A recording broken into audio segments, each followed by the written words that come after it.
Olá, dou-lhes a minha paz e toda a minha ternura presbiteral. E assim vamos prosseguir estas conversas. Jesus, século XXI, ainda no universo das parábolas, agora com o Evangelho de Mateus. Já estivemos no bloco de conversas, de vídeos, com conversas imediatamente antes deste bloco, com parábolas de Mateus, concretamente com a parábola do trigo e do joio, ou da cisânia, tanto faz. E ainda fizemos uma pequenina referência à parábola que ele também conta. A do trigo e do joio, ou cisânia, é exclusiva, digamos, de Mateus. Nem Lucas, nem Marcos a contêm. Mas também demos assim, de raspão, uma palavrinha sobre a parábola grão de mostarda, que é comum aos três sinóticos, e também de raspão uma ligeira referência à parábola do fermento. Hoje iremos ocupar-nos ainda um bocadinho da parábola do fermento, e já verão porquê, e depois concluiremos com aquelas conhecidas parábolas do homem que vai à procura, tem um campo e que um dia descobre ou trabalha num campo e que num dia descobre que aquele campo tem lá um tesouro, e então vai vender tudo o que tem para comprar aquele campo. Nós, primeiro, antes de entrar nessa parábola, que é logo seguida de uma outra pequenina muito igual, já verão qual, nós vamos então debruçar-nos um pouco sobre a parábola do fermento.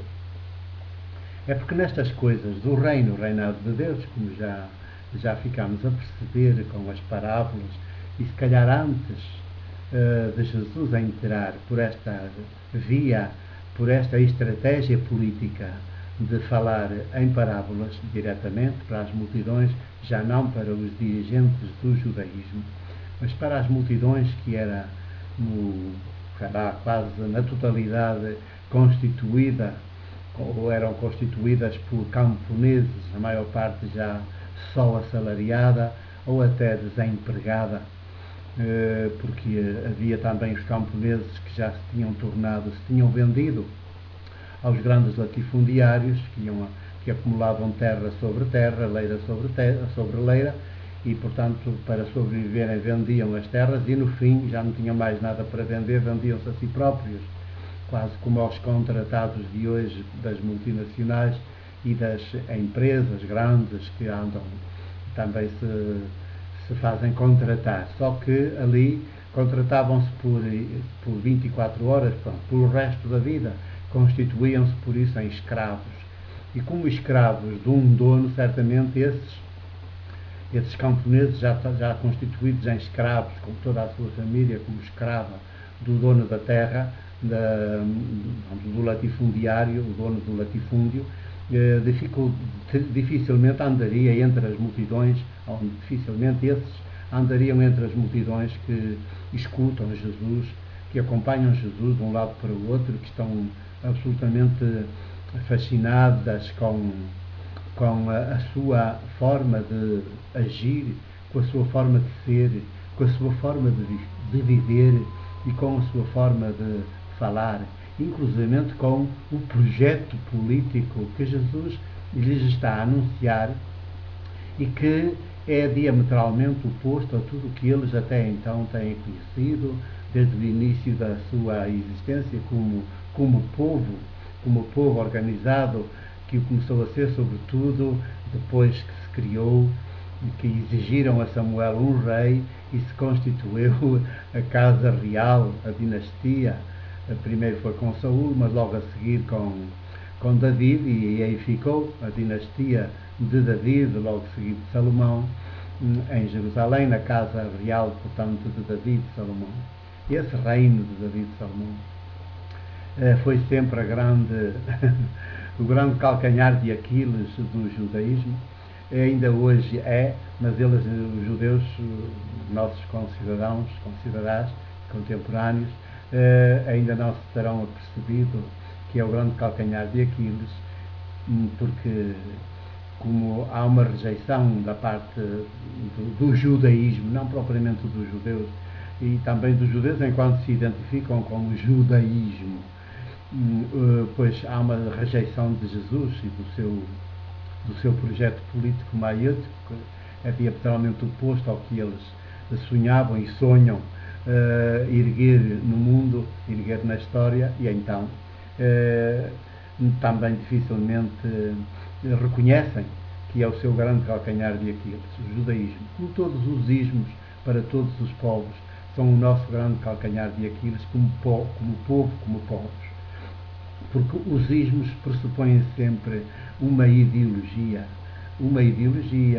também, em última instância, uma idolatria que existe sobre esse sistema e que o justifica, em definitivo, que o justifica de forma inapelável. Portanto, não há, depois de se invocar que isto é a vontade de Deus, claro que de um Deus, se é poder, é de um Deus ídolo, as multidões logo se submetem porque estão absolutamente esmagadas por essa ideologia, por essa idolatria, por essa trindade de poderes e, portanto, como que interiorizaram tanto já essa mesma ideologia que é a sua inimiga, mas as multidões não se dão conta, e essa idolatria e esse Deus ídolo que também é seu inimigo, mas as multidões não se dão conta,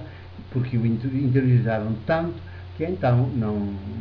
não se apercebem e ficam absolutamente bloqueadas, inativas, paralisadas, como que cegas, como que surdas, como que mudas perante essa trindade dos poderes e os seus agentes maiores. E até às vezes os menores, porque o menor numa terra, numa aldeia, é a última ponta desse sistema, desse iceberg tremendo, terrível, que se levantam contra este, o da ponta, vem logo o iceberg todo em cima. E então, claro, as multidões, para sobreviverem, renunciam à liberdade e ficam escravas, fazem todos os salamaleques, todas as vontades aos representantes, aos agentes da trindade dos poderes, e assim sobrevivem, mas sobrevivem como capazes, não sobrevivem como Jesus, o eu sou, não são eu sou, são súditos, e em última instância são praticamente coisas que mexem, e portanto os robôs, se já estão assim um bocadinho mais ilustrados, são robôs ao serviço do seu amo, ao serviço do dono. Então é importante regressarmos e pararmos um bocadinho na parábola do fermento, porque com ela, assim como com o do grão de mostarda, a gente percebe que o reinado de Deus Criador Abba, Mãe, que Jesus pratica, que Jesus vive e que Jesus anuncia, e o que o torna a Jesus mais polémico e altamente subversivo, conspirativo, é que Jesus anuncia. Jesus tivesse desistido de anunciar o reinado de Deus, mesmo em parábolas às multidões, certamente já rejeitado pelos dirigentes, já rejeitado pela família, pelos seus familiares, certamente que teria sobrevivido, não teria sido assassinado, não teria sido morto na cruz do Império Romano. Mas o que vai, de certa maneira, tornar altamente polémico e altamente subversivo e conspirativo, no sentido positivo, claro, da vida, no sentido da vida contra o poder da morte, pois Jesus, se não tivesse entrado pelo anúncio do reinado de Deus Criador Abba, certamente que não era assassinado. E então é pelo anúncio, é pela palavra, é por causa da palavra maiêutica, da mensagem publicitada, que Jesus é tão odiado, tão odiado. Já vamos.